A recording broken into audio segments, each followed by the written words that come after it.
Oke, kita akan melanjutkan ke pembahasan selanjutnya yaitu workflow dan juga ekosistem dari si Hadoop.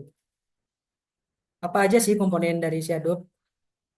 Komponen utama Hadoop itu ada empat. Yang pertama itu ada MapReduce, kemudian ada HDFS, ada yang dinamakan Yarn, dan juga ada Command Utilities. Kita akan bahas satu-satu. Yang pertama itu kita akan bahas tentang HDFS atau Hadoop Distributed File System. Jadi di HDFS ini dia tempat di mana data yang sangat besar tadi itu disimpan dan juga secara terdistribusi. Si file atau data-data tadi itu akan dipecah menjadi blok-blok. Biasanya itu tiap bloknya itu 108 MB atau bisa juga disetting menjadi 258 MB tiap bloknya. Dan kemudian si tiap bloknya itu nanti akan direplikasi sebanyak 3 kali biasanya. Dan ini si Hadoop itu eh, memecah dan mereplikasi secara otomatis ya.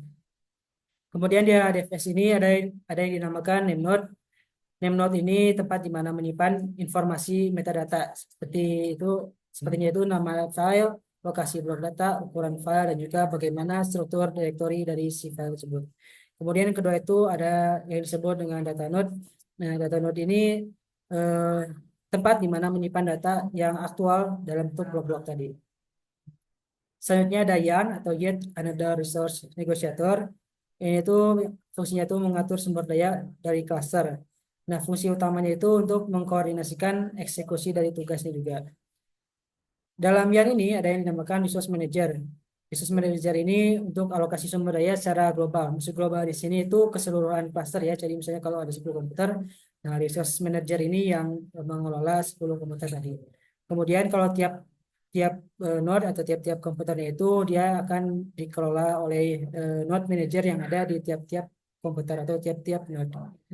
Nah, dalam YARN ini dia ada tempat di mana menjalankan banyak framework dari ekosistem Hadoop lain, misalnya MapReduce dan juga ada yang disebutnya Spark dan juga Trace.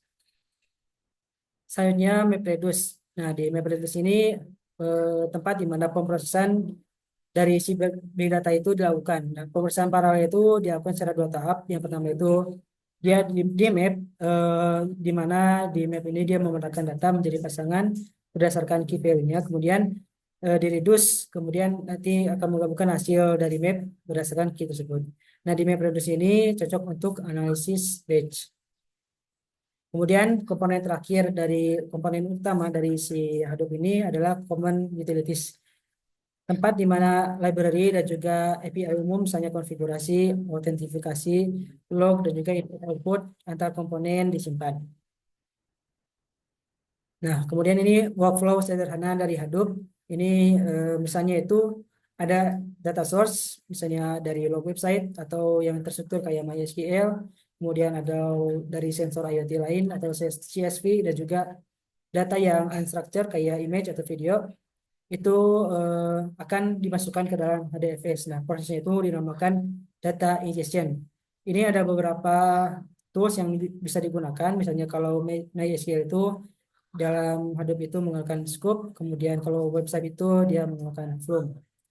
Kemudian si data yang setelah disimpan ke dalam HDFS ini dia akan diolah menjadi data dia akan diubah atau disimpan lagi ke data warehouse. Misalnya itu Hive yang dalam bentuk MySQL dan juga HBase atau yang bentuknya itu non-SQL.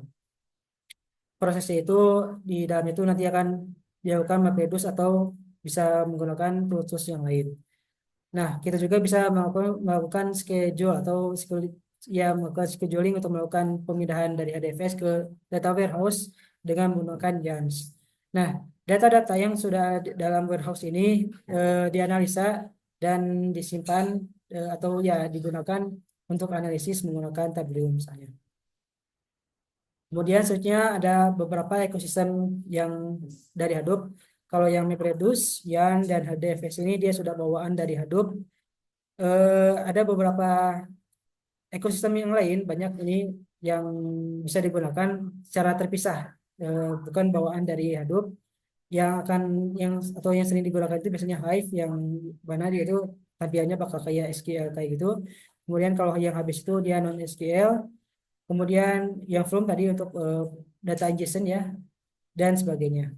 Untuk yang lain-lain bisa dilihat di materi silabusnya ya. Oke, itu untuk pengenalan atau workflow dan juga ekosistem dari si Hadoop.